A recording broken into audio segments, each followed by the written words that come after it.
C'est désormais une évidence, la crise sanitaire a transformé le monde du travail.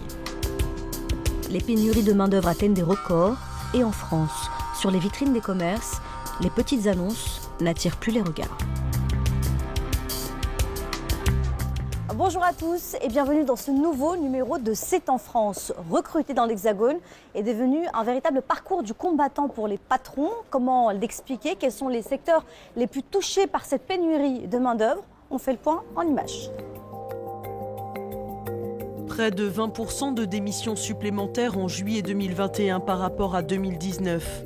Plus de 25% de ruptures anticipées sur la même période. Plus de 620 000 démissions et ruptures conventionnelles au troisième trimestre 2021. Toutes les catégories socio-professionnelles sont concernées, mais certains secteurs sont plus en difficulté que d'autres. C'est le cas de l'hôtellerie-restauration. Le métier n'attire plus. Horaires décalés, pénibilité, travail le week-end. Environ 150 000 salariés ont changé de métier depuis le début de la crise sanitaire.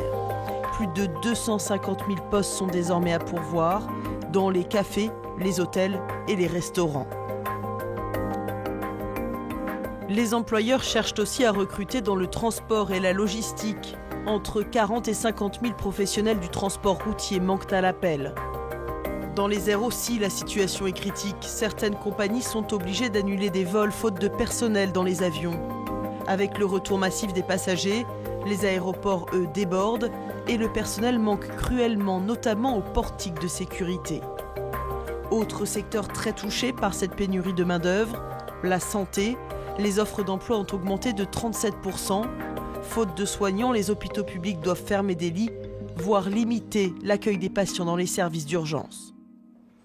Parmi les secteurs les plus touchés, il y a celui de la restauration. 200 000 postes sont toujours à pourvoir. Le manque est tel que certains établissements désormais sont contraints de fermer boutique. La saison a déjà bien démarré sur la côte sauvage. Mais une ombre plane. Va-t-on pouvoir faire face à l'afflux de touristes alors que les salariés manquent à l'appel?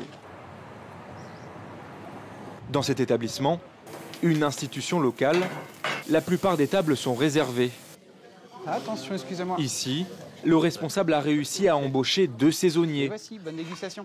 Après des mois de recherche. Là, on a Harry qui est avec nous, qui est étudiant. Et on a Patrice, qui est juste ici, qui est notre ancien, en reconversion.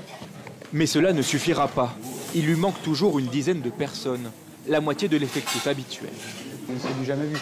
On propose des conditions qui sont plus que confortables. Les 2 jours de congé consécutifs, même en saison, les logements, des salaires assez confortables. Une pénurie qui l'oblige même à fermer son restaurant gastronomique, situé juste à côté, 3 midis par semaine. C'est navrant parce qu'on veut ouvrir pour pouvoir accueillir un maximum de clients, faire plaisir à nos clients, parce qu'on a la partie hôtellerie. Et aujourd'hui, le fait d'être contraint de fermer sans avoir le choix, c'est pas facile à vivre. Des établissements qui n'ouvrent que partiellement, en pleine saison, un risque qui inquiète même les communes. C'est le cas de la touristique ville de La Baule, qui en appelle aux propriétaires une campagne d'affichage pour loger un saisonnier, contre un loyer modeste, 300 € en moyenne. Un dispositif plutôt salué par les habitants. Ça amènera du travail, parce qu'il y a beaucoup de jeunes qui ne peuvent pas travailler à cause de ça. Pourquoi pas? La commune, elle, doit s'assurer de mettre en relation les parties. Pour l'instant, seule une dizaine de propriétaires s'est porté candidat.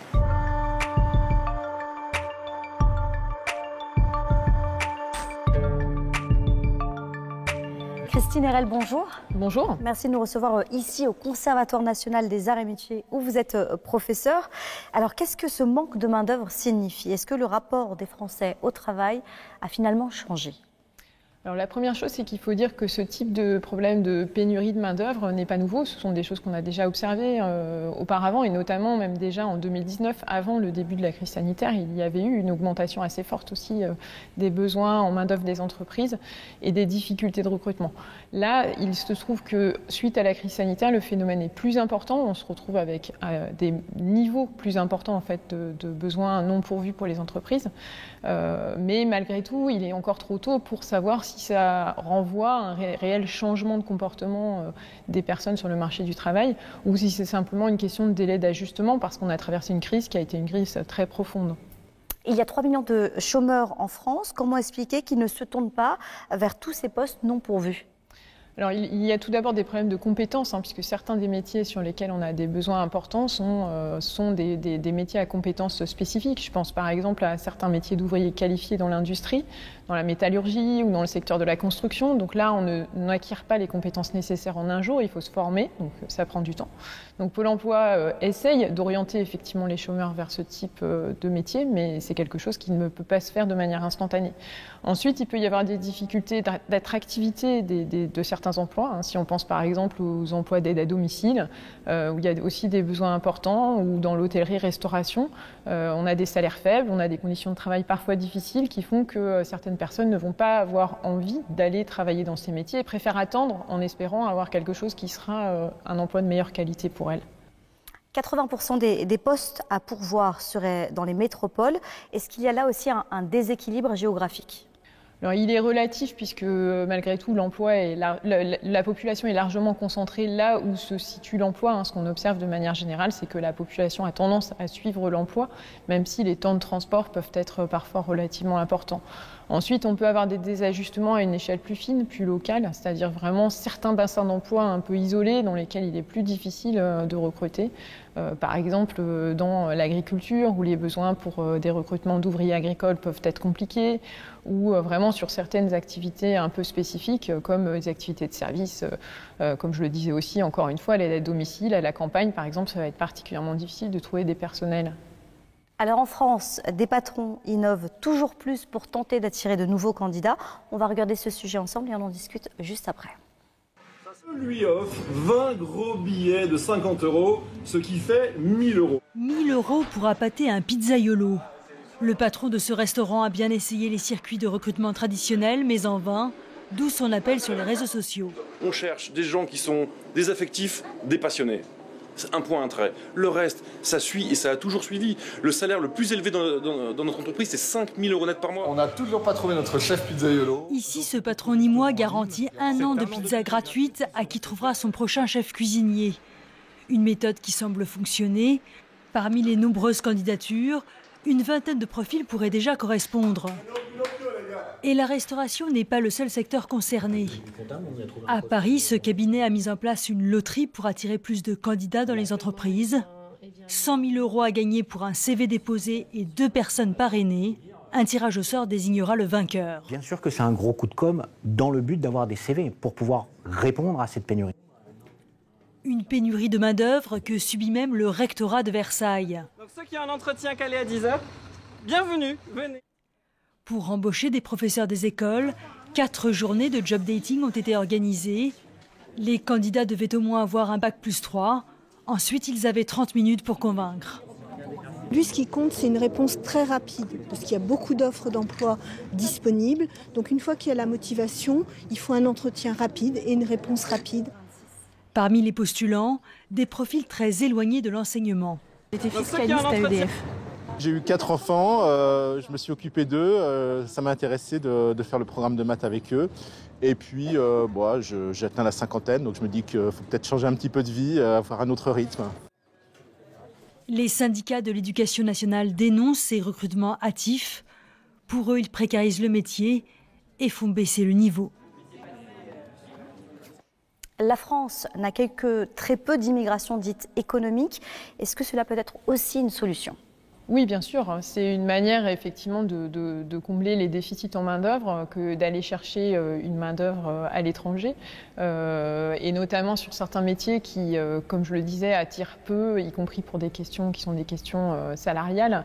Ça peut être un moyen à court terme de résoudre ces problèmes de pénurie de main-d'œuvre, mais ça ne les résoudra pas à moyen long terme. C'est-à-dire que de toute façon, il faut aussi que dans ces métiers, on pense à accroître la qualité des emplois, de manière à ce que, de manière plus pérenne, les employeurs puissent recruter plus facilement.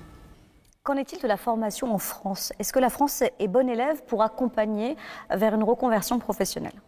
On a beaucoup d'outils. La difficulté par rapport à ces outils, c'est parfois qu'ils peuvent être complexes à utiliser. Donc on a de gros efforts qui ont été faits sur l'accompagnement, notamment effectivement autour de Pôle emploi par exemple, mais on peut encore faire mieux dans l'accompagnement des personnes vers effectivement de nouvelles compétences et de nouveaux types d'emplois. On a parlé du rapport des salariés au travail qui évolue, mais est-ce que le rapport employeur-salarié change lui aussi ? Certainement, les choses évoluent dans ce domaine, mais les employeurs prennent conscience d'un certain nombre d'évolutions et d'attentes qui sont un petit peu différentes par rapport au travail. Par exemple, on sait que les jeunes sont beaucoup plus attentifs aux questions de conciliation entre leur vie professionnelle et leur vie familiale, donc avec des enjeux d'horaire, avec des enjeux de prévisibilité, etc. Donc ça, je pense que ce sont des choses sur lesquelles effectivement le rapport et la manière de travailler, l'organisation du travail peut évoluer. Est-ce que ce manque de main-d'œuvre peut durer encore longtemps ? Alors ça peut durer longtemps, mais ça peut aussi se retourner très rapidement parce que c'est très lié à la conjoncture. Donc typiquement, là, on est quand même dans une phase très incertaine en matière de conjoncture économique. Et donc si l'activité ralentit, on aura une baisse de ces difficultés de recrutement. Alors ensuite, elles vont toujours rester pour certains métiers particulièrement en tension.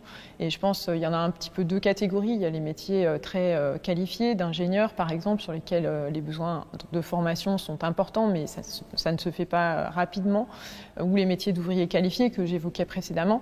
Et c'est le cas aussi par exemple pour les métiers du soin, de l'aide à domicile, les métiers de la santé, où là aussi ce sont des tensions qui vont durer parce qu'elles ont un caractère structurel. C'est parce qu'on n'a pas suffisamment de main-d'œuvre pour occuper ces métiers. Merci Christine Hérel d'avoir pris le temps de répondre à nos questions pour France 24.